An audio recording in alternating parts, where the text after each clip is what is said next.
भाजपा सरकार के लगभग 7 वर्ष के कार्यकाल में अर्थव्यवस्था के क्षेत्र में कथनी और करनी में इस सरकार के बड़ा अंतर रहा है और ये बजट भी उस कथनी और करनी के अंतर को चरितार्थ करता है। आत्मनिर्भर भारत की बात करने वालों ने स्किल डेवलपमेंट का बजट घटाने का काम किया है। संवेदनशीलता की बात करने वालों ने दिव्यांग कल्याण का बजट घटाने का काम किया, तो न्यू इंडिया की बात करने वाले सरकार ने वैज्ञानिक अनुसंधान का बजट घटाने का काम किया है। सबका साथ सबका विकास का नारा देने वाली सरकार ने अल्पसंख्यक कल्याण का बजट घटाने का काम किया है। तो राष्ट्रवाद की बात करने वाली सरकार ने जवानों की पेंशन का बजट घटाने का काम किया है। किसानों की आय दुगनी करने की बात करने वाली सरकार ने कृषि बजट घटाने का काम किया है। तो भारत को विश्व गुरु बनाने की बात करने वाली सरकार ने शिक्षा का बजट घटाने का काम किया। मगर ये कथनी और करनी में अंतर केवल इस बजट तक सीमित नहीं है। 7 साल का कार्यकाल इसका गवाह। बड़े बड़े नारे दिए गए। नारा था कि 2 करोड़ रोजगार हर साल देंगे, 14 करोड़ मिल जाने चाहिए थे 7 साल में। मगर यही सरकार है जिसके कार्यकाल में पिछले साल 70 साल में सबसे अधिक बेरोजगारी के दर को सरकारी आंकड़ों के माध्यम से NSSO के सर्वे ने दिखाने का काम किया। मगर 70 साल का केवल अकलौता बेरोजगारी का रिकॉर्ड नहीं तोड़ा। 70 साल में सबसे ज़्यादा बेरोजगारी दर हुआ तो आपकी सरकार में। 70 साल में सबसे ज़्यादा डीजल पेट्रोल महंगा हुआ तो आपकी सरकार में। 70 साल में डीजल पेट्रोल पे सबसे ज़्यादा टैक्स लिया गया, पेट्रोल जीवी सरकार है, तो आपकी सरकार में। 70 साल में रुपया डॉलर के मुकाबले में सबसे नीचे गिरा, सबसे रुपया सस्ता हुआ तो आपकी सरकार में। 70 साल में NPA के माध्यम से बैंक का कर्जा सबसे ज़्यादा डूबा गया तो आपकी सरकार में। और 70 साल में गरीब अमीर के बीच में अंतर सबसे ज्यादा बढ़ा तो आपकी सरकार में। 1% सबसे अमीर व्यक्तियों के पास 73% संपत्ति। केवल कोरोना काल में 11 सबसे अमीर जो हिंदुस्तानी हैं उनकी संपत्ति में 13 लाख करोड़ का इजाफा। जो MSP की हम मांग कर रहे हैं, MSP को लागू करने में विशेषज्ञों का आकलन है, हरीश दामोदरन का एक लेख आया है कि वो केवल 1.5 से 2 लाख में, क्योंकि जितने खरीदा जाएगा कुछ बेचा भी जाएगा, 1.5 से 2 लाख के घाटे में MSP पूरी तरीके से लागू की जा सकती है। अगर ये 13 लाख जो केवल कोरोना के टाइम में 11 सबसे अमीर हिंदुस्तानियों की संपत्ति में इजाफा हुआ, उसी पे आप टैक्स लगा दें तो जो किसान का MSP का उसका पूरा कराने का काम आप कर सकते हैं। मैं कृषि पे आऊंगा। उम्मीद थी कि ये बजट किसानों को समर्पित होगा, क्योंकि जब आपकी अर्थव्यवस्था डगमगा गई थी कोरोना में तो किसान अपने हल को लेकर निकला था, ट्रैक्टर का स्टीयरिंग पकड़ के निकला था और अर्थव्यवस्था को बचाने का काम किया था। उस समय आपकी भोजन की व्यवस्था अबाधित किसान ने देने का काम किया था। लेकिन कृषि बजट को ही आपने घटा दिया 8.5%। कृषि कानून पे बड़ी चर्चा हुई। ये कहा गया कि आंदोलन के बारे में बात करिए, इन कानूनों में काला क्या है ये हमें नहीं बताया गया। मैं 2-3 बातें उसमें भी बताना चाहता हूं, काला क्या है। आपने कहा 11 राउंड बातचीत की हुई, किसान संगठनों ने कुछ काला नहीं बताया। नजरिए का फर्क है। आप इसको बड़े व्यवसायी के प्रॉफिट मार्जिन के नजरिए से देखते हैं या आप इसको किसान के जीवन मरण जीविका के नजरिए से देखते हैं। कहा गया कि बिन मांगे दिया गया, और बिन मांगे बहुत से कानून दिए गए थे। बाल कानून बिन मांगे दिया गया था, दहेज कानून, ट्रिपल तलाक बिन मांगे, कई बार अच्छे कानून बिन मांगे भी दिए जाते हैं। फर्क है उनमें और इसमें फर्क है। उनमें जिस वर्ग के लिए दिया गया वो वर्ग संघर्ष और आंदोलन के रास्ते पे नहीं आया। बाल कानून लागू हुआ तो दिल्ली को बच्चों ने नहीं घेरा बाल कानून वापस लिया जाए।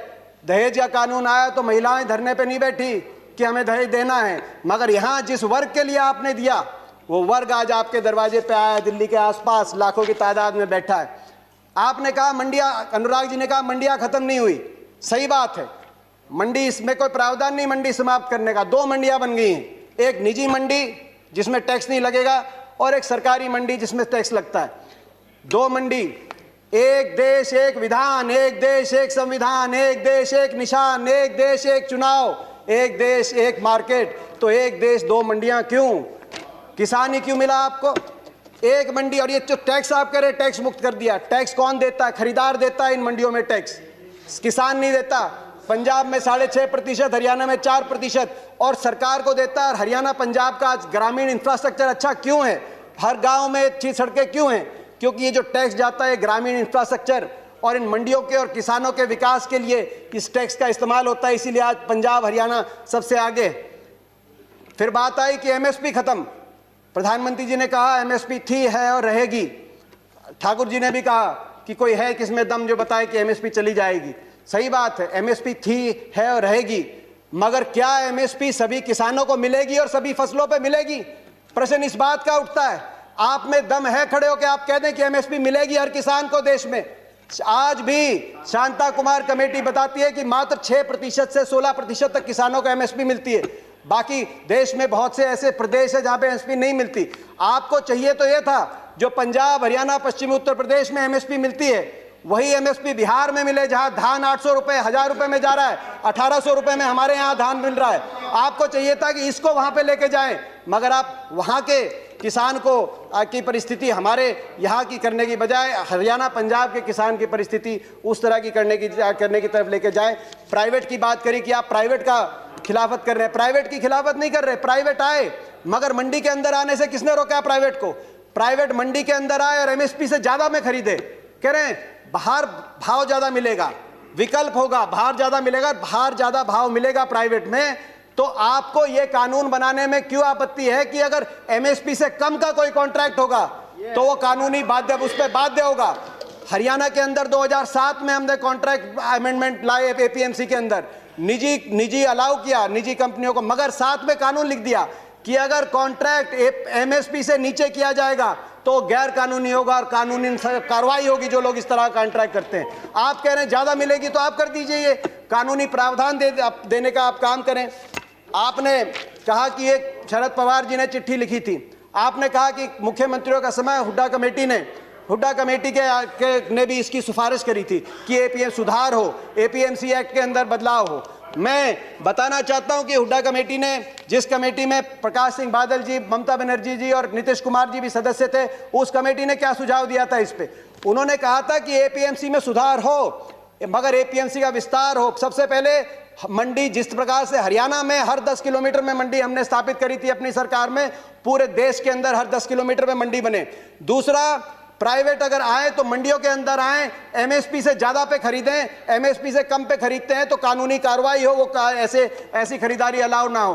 तीसरा, एमएसपी की कैलकुलेशन C2 के आधार पे हो, A2 कॉस्ट नहीं, C2 खर्चे के आधार पे एमएसपी कास्ट हो, जो आज किसानों की सबसे बड़ी मांग है। चौथा, एमएसपी जो चौथे उसमें कहा कि कर्जे का जो दर है वो no discussions please, no cross talk, no cross talk, no cross talk. किसी और की बात रिकॉर्ड पे नहीं जा रही है। दीपेंद्र जी कंटिन्यू। ये सिफारिश थी।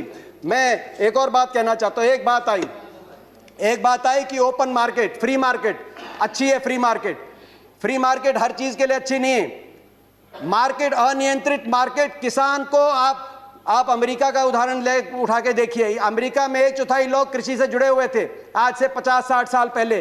फ्री मार्केट लेके आए, आज मात्र 1% अमेरिका की जनसंख्या कृषि पे आधारित है। क्या एक कंसेप्ट आया फ्री मार्केट के बाद? गेट बिग और गेट आउट। छोटा किसान सरवाइव नहीं कर पाया बड़े बड़े धन्नाडों के आगे, बड़े बड़े कॉर्पोरेट प्लेयर्स के आगे। आज अमेरिका के अंदर 450 एकड़ की जोत वाला एवरेज किसान के पास, हिंदुस्तान की तो है किसान की एवरेज जोत आज मात्र 1.7 एकड़ है। हमारी तो 50% आबादी कृषि क्षेत्र पर निमंत्रित है। ये कैसा मुकाबला करेंगे बड़े कॉर्पोरेट्स का? गेट बिग और गेट आउट, ये गेट आउट होंगे तो कहां जाएंगे? क्या हमारी अर्थव्यवस्था अमेरिका की तरह? मैं आखिर में दो अपनी बातें कहते हुए अपनी बात कंक्लूड करना चाहता हूं। बिचौलियों की बात करी कि आपने बिचौलियों से मुक्त करा दिया, कमीशन एजेंट से मुक्त करा दिया। मैं पूछना चाहता हूं इस सदन से, ये जो बड़े बड़े धन्नाड आएंगे, बड़े कॉर्पोरेट हाउस आएंगे, टाटा, बिरला, अदानी, अंबानी, पूर्ति, ये किसकी श्रेणी में आएंगे? बिचौलिए नहीं तो ये क्या किसान की श्रेणी में आएंगे या उपभोक्ता की श्रेणी में आएंगे? ये सबसे ज्यादा अपने मुनाफे को कमाने के लिए बड़े बड़े लोग आएंगे। तो बिचौलियों की आप जो बात करें, आखिर में मैं अपनी बात कंक्लूड करते हुए, प्रधानमंत्री जी ने एक और बात की कि इस आंदोलन में कुछ पवित्र लोग हैं और कुछ अपवित्र लोग हैं। प्रधानमंत्री जी की बात हम मान लेते हैं, कम से कम आप पवित्र लोगों की बात मान लीजिए। आंदोलन में जो पवित्र लोग हैं, अगर आंदोलनकारी पवित्र हैं, पवित्र भावना से अपने हक के लिए बैठे हैं, आप उनकी बात मान लीजिए। और इसकी शुरुआत आप दो कदम उठा के उसकी शुरुआत करिए। आप तुरंत, मैं मांग करता हूं, बातचीत के दरवाजे, क्योंकि आप भागे थे 11वें राउंड में बातचीत से, 12वीं बातचीत के दरवाजे खोलें आपकी प्रजा है। अपनी प्रजा की बात मानने से आप छोटे नहीं होंगे, अपनी प्रजा की बात मानने से आपकी हार नहीं होगी। बातचीत के दरवाजे खोलते हुए, और दूसरा, जो 200 लोगों ने, 200 से ज्यादा किसानों ने अपनी जान कुर्बान करी है, उनके परिवारों के लिए आपके लिए सहानुभूति का एक शब्द नहीं निकला। कम से कम उनके परिवारों की मदद के लिए एक पैकेज की घोषणा करके विश्वास बनेगा। हम विश्वास बनाने वाले लोग हैं, विश्वास बनेगा। मैं हाथ जोड़ के आपसे प्रार्थना करता हूं, आपकी प्रजा, आपके लोग हैं, इनकी बात मानिए। आपका बहुत बहुत धन्यवाद। जय हिंद, जय जवान, जय किसान।